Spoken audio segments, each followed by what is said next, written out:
ज्याच्या गळ्यामध्ये मोठा मोठाल्या सोन्याचे लॉकेट आहेत त्याच्यावरती त्याची श्रीमंती नाही ओळखता येणार.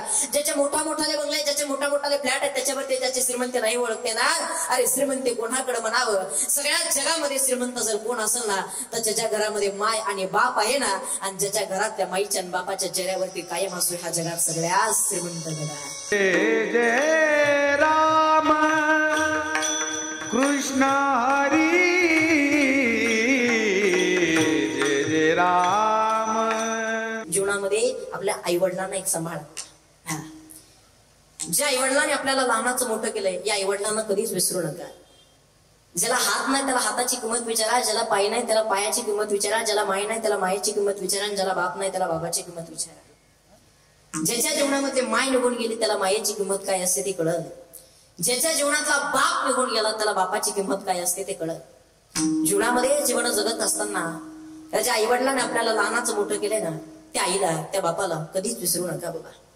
बाप म्हणजे कोण असतो आणि माय म्हणजे कोण असते? बाप म्हणजे बिल्डिंगीचा खाल्ला पाया म्हणजे बाप आहे. बिल्डिंग किती जरी मोठी बांधली, खाल्ला जर पाया जर मजबूत नसला ना तर घसरायची दाट शक्यता असते. जीवनामध्ये बाप महत्वाचा आहे. बाप म्हणजे कोण असतो? अरे दगडावर घसटणारा चंदन म्हणजे बाप आहे. काय? दगडावर घसटणारा चंदन म्हणजे बाप आहे. एके दिवशी दगडाने चंदनाला प्रश्न विचारला, का रे दादा एवढा का घासतोयस? घासू घासू एके दिवशी संपून जाशील रे, एवढा का घासतोयस? चंदनानं दिलेलं उत्तर आहे. चंदन काय म्हणलं माहितीये का? अरे माझ्या जर घासण्याने या वारकऱ्यांच्या कपाळाला जर सुगंध मिळत असेल ना, माझ्या जर घासण्याने ह्या तुमच्या सर्वांच्या जर कपाळाला जर सुगंध मिळत असेल ना तर मी मात्र घासायला तयार आहे. असा म्हणणारा म्हणजे आपला बाप आहे. अरे माझ्या जर घासण्यानं हा परिवार जर सुखी समाधानी जर राहत असेल ना तर मी मात्र घासायला तयार आहे. त्या बापाला एक कधी विसरू नका. ज्या आई वडिलांना लहानाचं मोठं केलं ना त्या आई वडिलाला कधीच विसरू नका. ज्याच्या जीवनामध्ये माय नाही त्याला मायेची किंमत विचारा महाराज. 5 वर्षाची चिमुकली मुक्ताई 5 वर्षाची. मौली ज्ञानोबारांच्या जीवनातला 8 ते ज्ञानोबारांचं चरित्र काय महाराज संघर्ष जीवनामध्ये केला हो. लहानपणातच आई वडील त्यांच्या जीवनातले निघून गेले. काय जीवनामध्ये त्यांच्या दुःख असेल. 5 वर्षाची चिमुकली मुक्ताई 5 वर्षाची. तिला कधी भूक लागली ना भूक तर 5 वर्षाची चिमुकली मुक्ता दादाकडे जाते, दादाला सांगते दादा भूक लागली रे दादा. आमच्या ज्ञानोबारांनी जुळी घ्यावी ना दादा, गावामध्ये मधुकरीला जावं. पहिल्या घरी दिली नाही म्हणून दुसऱ्या घरी जायचं, दुसऱ्या घरी दिली नाही म्हणून तिसऱ्या घरी जायचं, तिसऱ्या घरी बंजळ वरपट द्यावं. तीच ज्ञानोबारांनी जुळी टाकून आणावं. ज्ञानोबारांच्या जोडीमध्ये कधी पीठ नव्हतं निघत दादा. ज्ञानोबारांच्या जोडीमध्ये कधी माती निघायची तर ज्ञानोबारांच्या जोडीमध्ये कधी दगड निघायचे. एवढा आमच्या ज्ञानोबारांनी जीवनामध्ये त्रास सहन केला, एवढा आमच्या ज्ञानोबारांनी जीवनामध्ये संघर्ष सहन केला. कधीच न रागवणारे ज्ञानोबारा आज रागणं लालबंद झाले बघा. फक्त आपल्या एकुलत्या एक बहिणीसाठी. अरे सदा एक टायमाचं जेवण माझ्या बहिणीला देऊ शकत नाही कधी. ज्या ज्ञानोबारांना मारलं, बोललं, हल्लं, शिव्या जरी दिल्या तर कधीच न रागवणारे ज्ञानोबारा आज रागानं लालबंद झाले. डोळ्यातून खळखळ खळखळ अश्रू वाहत आहे. दोन्ही डोळ्यातून अश्रूच्या धारा वाहत आहेत. आणि ज्ञानोबारा रागानं लालबंद झालेले ज्ञानोबारा सिद्ध बेटाच्या रस्त्यानं सरसर सरसर करीत जात आहेत. पहिल्या काळात लाईटीची व्यवस्था नव्हती, पाण्याची व्यवस्था नव्हती, रस्त्याची व्यवस्था नव्हती. सिद्ध बेटामध्ये झुंबडीमध्ये ज्ञानोबारा यायचे. रागानं लालबंद झालेले ज्ञानोबारा सिद्ध बेटामध्ये जातात, झोपडीमध्ये जातात आणि ताठी लावून बसतात आणि गुडघ्यामध्ये मुडकं घालतात आणि डसा डसा डसा डसा रडतात. 5 वर्षाची चिमुकली मुक्ता दादाला म्हणते, दादा ए दादा दादा काय झालं रे दादा? का बसण्यासाठी अशी ताठी लावून दादा काय झालं रे तुला? ज्ञानोबारांचा रडण्याचा आवाज 5 वर्षाच्या चिमुकल्या मुक्ताईच्या कानावरती पडला. 5 वर्षाची चिमुकली मुक्ता म्हणते, दादा काय झालं रे तुला रडायला? काय झालं रे दादा तुला रडायला? तुला कोणी मारलं का रे? तुला कोणी बोललं का रे दादा? तुला कोणी शिव्या दिले का रे? रडतोस कशाला? 5 वर्षाच्या चिमुकल्या मुक्ताईला ज्ञानोबारा रडतात. डसा डसा रडत असताना ज्ञानोबारा सांगतात, मुक्ते नाही का आपल्या जीवनामध्ये मधुकरी भेटणार, नाही का आपल्या जीवनामध्ये जेवण भेटणार? 5 वर्षाची चिमुकली मुक्ता म्हणते, दादा अरे नाही जर गावात त्यानं जेवण दिलं तर रडतोयस का रे दादा?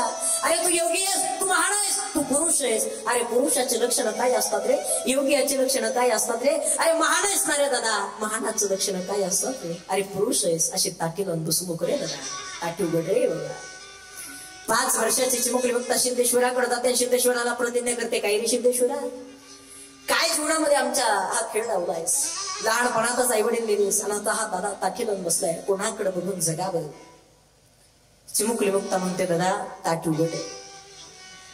5 वर्षाची चिमुकली मुक्ता ज्ञानोबारांना विनवणी करते.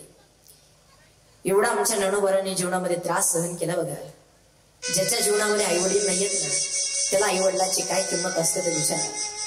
मनुष्य म्हणत असेल ज्याच्याकडे सगळ्यात मोठ्याले बंगले म्हणजे तो जगात श्रीमंत आहे, ज्याच्याकडे मोठ्याले गाड्यात म्हणजे तो जगात श्रीमंत आहे, ज्याच्या गळ्यामध्ये सोन्याचे रॉकेट आहे तो जगात श्रीमंत आहे. एक वाक्य लक्षात ठेवा, ज्याच्याकडे मोठ्या गाड्या त्याच्यावर त्याची श्रीमंती नाही करता येणार, ज्याच्या गळ्यामध्ये मोठ्या सोन्याचे रॉकेट आहे त्याच्यावरती त्याची श्रीमंती नाही ओळखता येणार, ज्याचे मोठ्याले बंगले ज्याचे मोठ्याले फ्लॅट आहेत त्याच्यावरती त्याची श्रीमंती नाही ओळखता येणार. अरे श्रीमंती कोणाकडे म्हणावं? सगळ्या जगामध्ये श्रीमंत जर कोण असेल ना तर ज्याच्या घरामध्ये माय आणि बाप आहे ना, आणि ज्याच्या घरातल्या माईच्या आणि बापाच्या चेहऱ्यावरती कायम असो, ह्या जगात सगळ्यात श्रीमंत दादा, हा जगात सगळ्यात श्रीमंत आहे.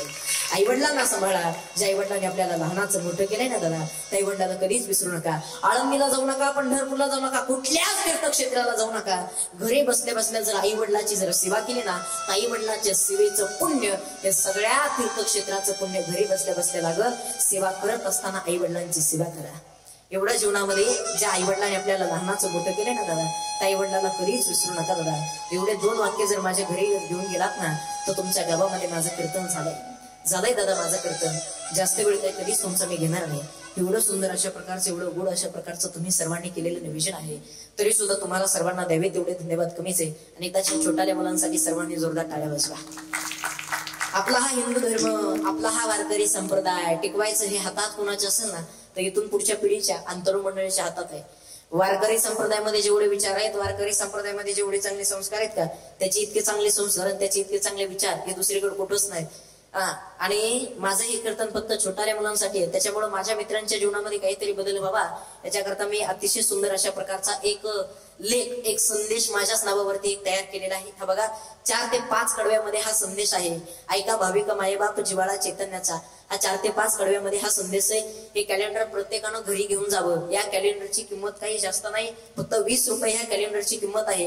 हे कॅलेंडर प्रत्येकानं घरी घेऊन जावं हे तुम्हाला सर्वांना नम्रतेची विनंती. आपण जर गावामध्ये कुठेतरी चहा पाण्यासाठी जर बसलोत ना हॉटेलवरती, कमीत कमी 100, 150, 200 रुपये सहज घालतो. पण 20 रुपये जर एखाद्या 20 रुपयामध्ये जर एखाद्याचं आयुष्य जर बदलत असेल ना तर ते 20 रुपये म्हणजे काहीच नाहीत महाराज. हे 20 रुपयाचं कॅलेंडर हे प्रत्येकानं घरी घेऊन जावं हे तुम्हाला सर्वांना नम्रतेची विनंती आहे. ऐका भाविक मायेबाप जिव्हाळा चैतन्याचा, पाया पडून सांगतो जपा लेकरा बाळा. ऐका भाविक मायेबाप जिव्हाळा चैतन्याचा. नको द्वेष नको मत्सर फुलवा नाताचा मळा. ऐका भाविक मायेबाप जिव्हाळा चैतन्याचा. बांधावरची भांडण टाळा गुफा प्रेमाच्या माळा. ऐका भाविक मायेबाप जिव्हाळा चैतन्याचा. नको परिस्थितीचे कारण लेकरांना शिकवा धार्मिक शिक्षण व शाळा. ऐका भाविक मायेबाप जिव्हाळा चैतन्याचा. जीव तोडून सांगतो हा जिव्हाळा चैतन्याचा. हा 4 ते 5 कडव्यामध्ये हा लेख तयार केलेला आहे. हे प्रत्येकानं कॅलेंडर घरी घेऊन जावं हे तुम्हाला सर्वांना नम्रतेची विनंती. टेजवरती कॅलेंडर आलेले आहेत, प्रत्येकानं हे कॅलेंडर टेजवरती घेऊन जावं ही तुम्हाला सर्वांना नम्रतेची विनंती. झालेली सेवा ज्ञानोबारांच्या चरणी, दत्त महाराजांच्या चरणी, तुम्हा सर्वांच्या चरणी, गुरुवरांच्या चरणी सेवा समर्पित करून इथे सेवेला पूर्णविराम देतो.